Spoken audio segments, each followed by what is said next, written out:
todo médico, assim, que sai da faculdade, ele entende que durante a gestação precisa. Aí eu vou falar agora um absurdo, mas é isso que a gente aprende mesmo. Suplementar nos 3 primeiros meses da gravidez o ácido fólico e depois o ferro. Gente, isso é muito louco, né?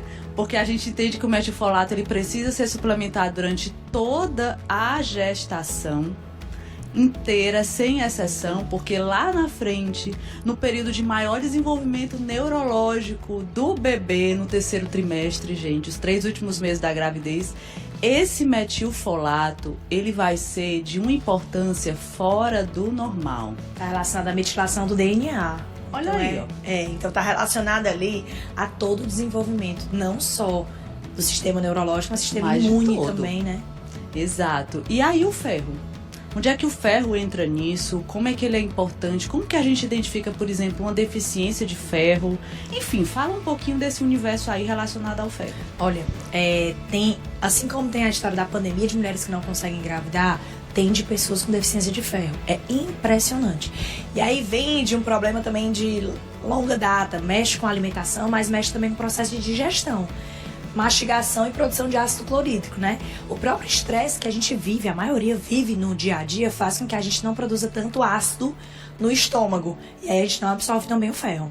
E muitas mulheres também não consomem muita carne, né? A mulher tem uma questão de restrição, às vezes não consegue comer uma quantidade de carne suficiente, não gosta muito, não digere bem, por vários motivos.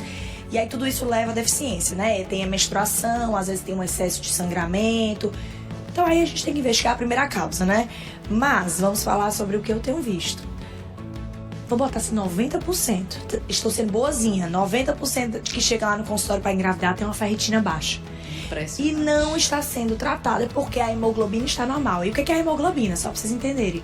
Quando você pede um hemograma básico, exame de sangue, hemograma, vai vir lá um hemoglobina, que é o HB, que quer dizer as células de sangue. Coloração dessa célula. A célula de sangue praticamente. E ela precisa de ferro para ser produzida. Só que o que acontece? Existe o estoque de ferro no corpo, que é a ferritina. E às vezes, um profissional olha uma ferritina baixa, mas ele fala para o paciente, não se preocupe, porque a hemoglobina está normal. Só que ela está normal agora. E a ferritina, ela não é só para hemoglobina. A ferritina ela também é importante para outros órgãos. Não é só para medula. Ela é importante para a tireoide, por exemplo. Eu preciso de ferro para minha tireoide funcionar. Então, olhar para a ferritina é fundamental. Quando eu doso o exame de sangue, ferritina, eu não posso deixar a ferritina baixa. Qual é o valor ideal? Entre 70 e 150 pelo menos. Pelo menos. Tá? Então, no mínimo é isso aí. A gente encontra no consultório ferritina de 5, de 10, de 15. E aí, quando muito maravilhoso, o médico prescreveu um ferro para essa paciente oral. Vai ajudar e resolver esse caso, né, Clarice? E aí ela vem tomando ferro por 3 meses, aí sobe de 7 para 9. E ela tá feliz porque subiu de 7 para 9, a ferritina, né? As custas de alteração do intestino, porque o ferro via oral, né? Aquele ferro que você compra na farmácia que toma o comprimido, pode dar muita alteração intestinal. Pode alterar todas as bactérias que vivem ali, porque ele é muito ruim, ele é muito forte pro nosso corpo quando é via oral, né? Então o estômago sofre com ferro, o intestino sofre com ferro, as fezes mudam com o ferro e você não absorve quase nada. Então é uma preocupação realmente, porque muitas vezes as mulheres passam anos com ferritina baixa. E como eu tive um caso recentemente de uma mulher que já tinha tentado tudo que você imaginar para engravidar, inclusive as terapias de fertilização, tudo que você imaginar. Mais de 5 vezes. Ela foi no consultório porque agora ela queria cuidar dela. Porque ela ia dar um tempo nisso e ela ia cuidar dela. E aí quando eu fiz os exames dela, a ferritina dela acho que era 4, 5, 6, era por aí. Era abaixo de 10. Ela nunca tinha feito o exame de ferritina. Nem na época que ela estava fazendo todos os tratamentos para engravidar. Impressionante. Aí a gente fez o tratamento de ferro. Com 2 meses ela estava grávida. Ela estava grávida. Natural. Básico. Ferro é básico. E assim, se eu for levar em consideração tudo isso que você está falando, então a gente já viu que o ferro oral ele não tem um bom, nem tanto uma boa absorção, porque isso também é uma coisa real, mas ele também interfere com um monte de outros aspectos do nosso trato gastrointestinal, né? E aí, qual seria a opção, então, uma alternativa para essas pacientes com a ferritina baixa? Terapia endovenosa, injetável. Injetável. E ferro assim, na veia. Obviamente, nem todo mundo vai conseguir fazer particular. Mas existem algumas condições em que o plano de saúde cobre.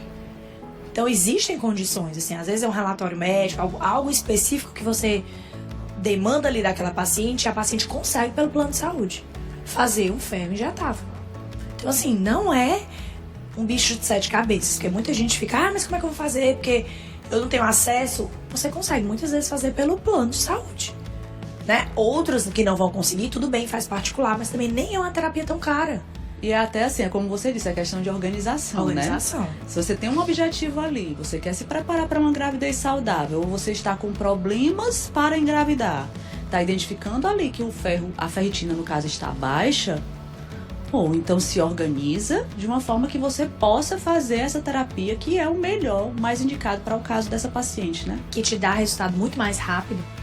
Então, se eu faço 4 semanas um protocolo normal, né? São 4 semanas de reposição de ferro, eu resolvo, assim, a maioria dos casos das pacientes. Fica resolvido, assim, com um mês que você repete o exame, tá tudo normal, tá ótimo, tá maravilhoso.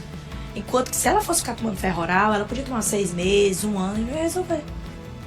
Né? Então, assim, você pode fazer um investimento que não é tão alto, e é um investimento que, se você se organizar, você consegue fazer e que você resolve o seu problema rápido.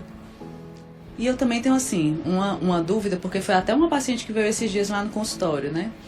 Ela chegou preocupadíssima, porque tinha ido num médico. Ela tinha feito já há algum tempo uma terapia de reposição na veia de ferro. E aí ela foi em algum outro profissional e ele viu uma ferritina de 130 e alarmou ela. Disse que essa ferritina estava estourada, que era muito terrível e tal, e ela chegou apavoradíssima, né? Então, bora falar um pouquinho dessa questão de valores de referência, né? Você disse que a ferritina ideal é entre 70 e 150. Para mulheres. Para mulheres. Para homens, a gente aceita até mais alto, até 250, né? 200, 250, porque o homem, ele não sangra. Exatamente. Né? Então, é natural que a ferritina do homem seja maior. Né? Então, obviamente, existe a ferritina mais alta no homem, que é por inflamação, que é uma outra coisa, ou por uma doença específica, aí é um outro assunto. Mas aí a gente falar sobre ferritina normal, básica, para uma pessoa saudável, para o homem, mais ou menos entre 100 e 200, 100 a 250, e para a mulher entre 70 e 150, ou até 200, caso seja uma mulher que tem um sangramento muito abundante, que você já sabe que ela vai perder muito. Aí você já deixa o estoque mais alto. Porque você precisa aumentar o seu estoque. E eu gosto da analogia que as pessoas às vezes não entendem sobre ferritina, hemoglobina. E eu gosto de dar esse exemplo de fábrica de bolo. Minha família vende comida de doce, né? Então eu adoro dar esse exemplo. Então, assim, imagina que pra fábrica, pra loja vender bolo, ela precisa dos ingredientes, que é a farinha de trigo, é o principal. Certo? Sim. E a fábrica é num local e a loja no outro local. E para transportar essa farinha para a loja fazer, tem um caminhão, certo?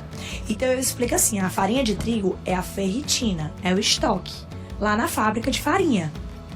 E a hemoglobina é o bolo que vai ser vendida. Então eu posso estar vendendo 50 bolos por dia, mas o meu estoque pode estar baixo. 1 hora vai faltar bolo, porque o estoque está baixo. Nossa, eu só tenho 20 pacotes de farinha de trigo, não vai dar mais para fazer bolo. A quantidade que eu quero. Então, o meu estoque, que é minha ferritina, minhas farinhas já estão baixas. Daqui a pouco, o caminhão não vai mais transportar farinha, porque não vai ter mais. Aí, o caminhão é a saturação de transferrina, que também é um exame que você pede, que é o índice de saturação de transferrina, que é um exame que vem percentual. Quanto é que a gente quer para mulheres e para homens? Acima de 20%. E eu tenho visto, porque antes a gente trabalhava com esse valor de 20%, mas eu tenho visto alguns laboratórios mudaram o valor de referência para mulheres e colocaram 15% como normal. E não é normal. Não aceitam ferritina, eu não aceito saturação de transferina de 16%. 20% é o mínimo, né? Se for um pouquinho a mais, melhor. Então, assim, no mínimo 20%. de saturação, que é o quê? A quantidade de ferro que está sendo transportado lá do estoque, que é a ferritina, para formar a hemoglobina. Então eu faço essa analogia, então a hemoglobina é o bolo, a ferritina é a farinha e o índice de saturação é o caminhão. Então não dá para eu olhar só para a hemoglobina. Não dá para eu olhar só para hematócrito, eu tenho que olhar para a hemoglobina, que é num simples exame de hemograma.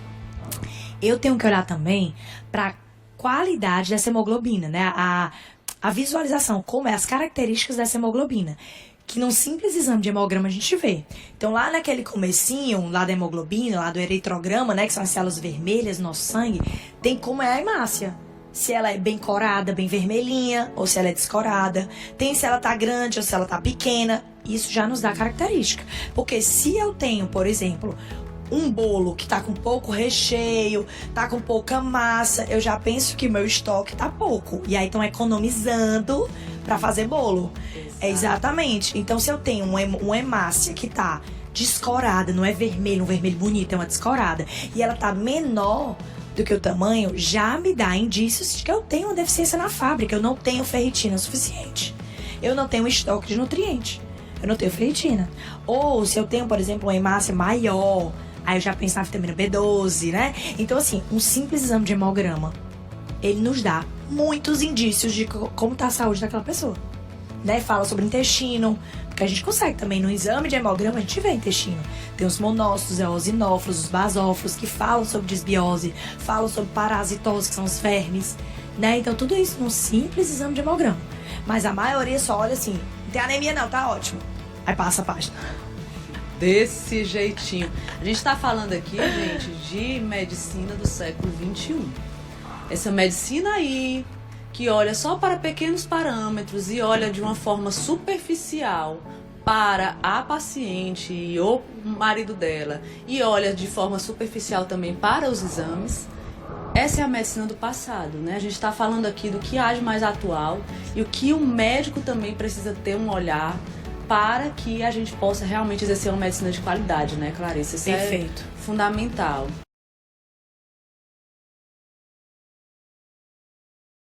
Já tinha tentado tudo que você imaginar pra engravidar, inclusive as terapias de fertilização, tudo que você imaginar.